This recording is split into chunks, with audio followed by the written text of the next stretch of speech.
Hey guys, Alex from Pratt Printing Press here, and I have an exciting video for you guys today. Now, if you've been part of the cosplay community for any length of time and you've tried to build yourself a helmet, especially something like this or a Mando helmet, you've probably come to a place where you have a decision to make, and that's what are you going to do about the visor? Now, sometimes the solution can be really simple, and it can just be like acrylic sheeting and vinyl, like a window tint, or maybe you get like a welder's mask, and a lot of times those work just great.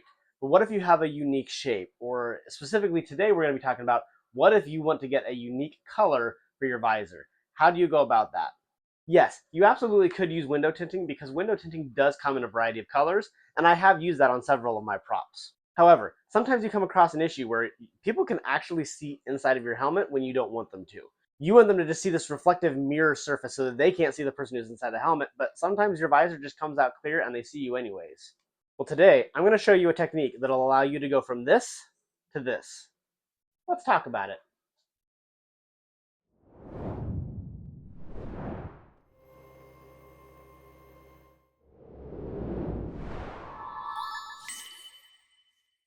Hey again, my plan for this video is actually to make it short and sweet and show you exactly what you need to know to tint a visor. Let's talk about that.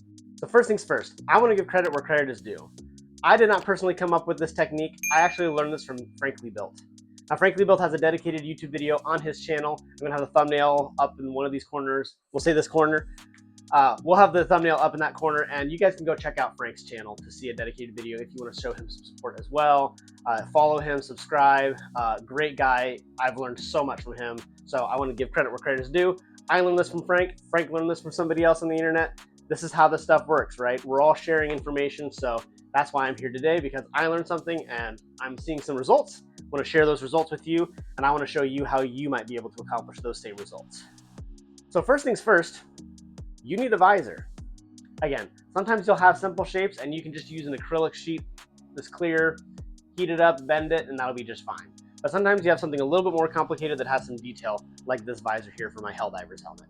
Now, one of the ideal methods for this is vacuum forming. However, I do not have a vacuum former and they're kind of expensive. So if someone out there wants to get me a vacuum former, I'd be happy to show you a tutorial using a vacuum former, but currently limited on funds, so this is the approach that I went with. This visor here was actually 3D printed. I 3D printed this on my resin printer using clear resin, and this is what it looks like after you've cleaned up those supports and you've just cured it. So this is literally the base visor. It's a little foggy, right? If I held it to my eyes, I cannot see out of this. So the goal is to take this and turn it into this. As you can see, this visor here is a whole lot more clear, and yeah, it's not perfect clarity, it's not glass, but I can see out of this perfectly well, where I can manage my way around a con, right? And so how do we take this and get it to this? Well, it wouldn't be a 3D print video if we didn't talk about sanding. That's right, even this clear resin 3D printed visor needs sanding. And so what we're going to do is, rather than starting with a really rough grit like you would normally do, for this, we're actually trying to polish and bring out clarity with this clear resin. So I immediately start out with a higher grit than I would normally start with like a PLA build that I was working on, right? So I start out with something as low as like 400, and then as I'm sanding, I'm just trying to really buff it out and clear it out, and I want to get it as clean as possible. From there, I just slowly work my way up a few hundred grit at a time. I got up to like 600, 1,000, 1,500, 2,000, and at the end, the last thing that I ended up sanding it with was 3,000 grit. Now, after sanding it with up to 3,000 grit, if you've done your job and you've taken your time and you've really just taken that time to smooth out those edges, you should be seeing something that's looking a lot clearer than it did when you first cured the resin. However, we don't stop there. We want to get it even shinier. That's where clear coating comes in. That's right, I take a can of my Duplicolor 1K clear coat, this is the gloss finish, and I just give it a light dusting like I normally would with any of my props. I give it 1 or 2 light dusting coats, maybe 3, and then after that, I give it a nice wet coat. It does feel a little bit weird to be hitting this raw 3D print that was not painted with the clear coat, but I promise, if you've done that correctly and you've taken your time and you've been careful, by the end of the coats, you'll take something that used to look a little rough, and all of a sudden, it's a lot clearer to see out of. So the results, they do speak for themselves. This is a whole lot better than the original unsanded, unpolished, unclear coated version of the visor. So now that we've got a visor that is clear, this guy is good to go. We want to tint it, right? As you can see the difference here, you can see me through this visor. But this visor, you cannot see me through it, right? So how did we accomplish this right here? This is ultimately the highlight of today's video, is how we accomplished this finish here. To accomplish this, we're going to use two products. One is a chrome paint and one is a tint. The chrome paint. This is the part that's a little bit scary and seems really weird. But if you look along the inside of my visor, you'll actually see that there is chrome paint along the inside of this visor. If I take my glasses off and I hold this up to my eyes, I can see out of this.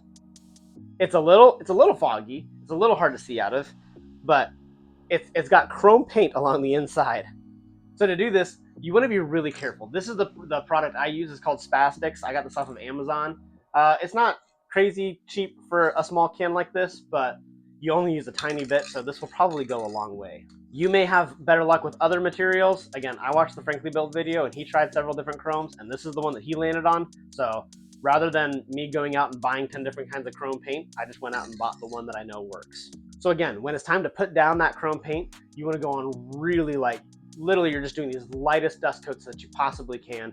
Don't go overboard. It's better to do too little and realize you need a little bit more later and add more than to have too much on there.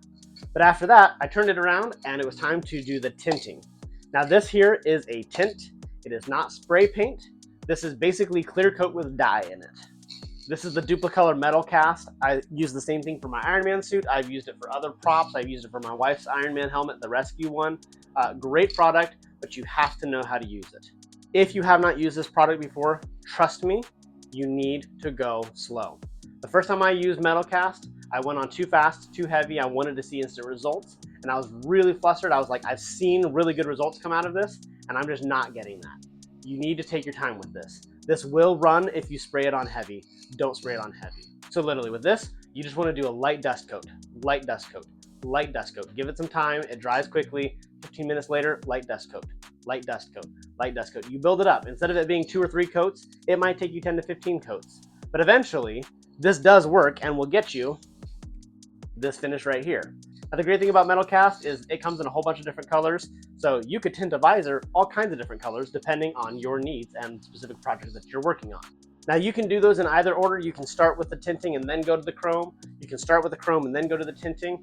The most important thing is you just don't want overspray. So you want to have chrome on one side, you want to have tint on the other. I don't want chrome across the front of this. That would ruin the finish, right?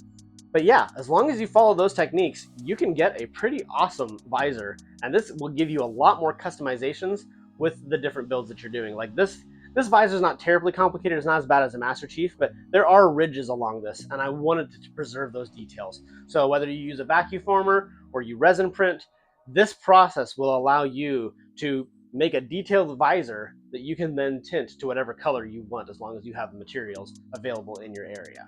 Like I said, today's YouTube video is really short and sweet, but that's okay, because honestly, in today's world, you guys have a short attention span, so maybe I'll get more views from this shorter video anyways. If you enjoyed today's video and you're looking forward to more projects, because I've got some really exciting projects coming up, then please, before you go, consider liking today's video, hit that subscribe button, and then click that bell icon. That way you never miss any notifications when my videos go live. Thank you guys again for all of your support. We couldn't do this without you. We appreciate you guys. I hope you have a wonderful day. Bye for now.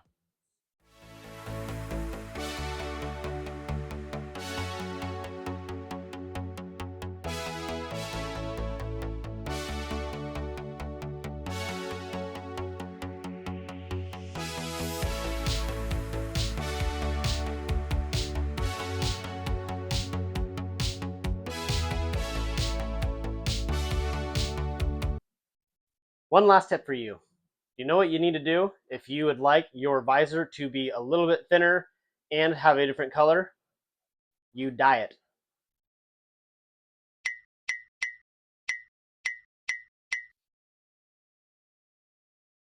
That one's for free.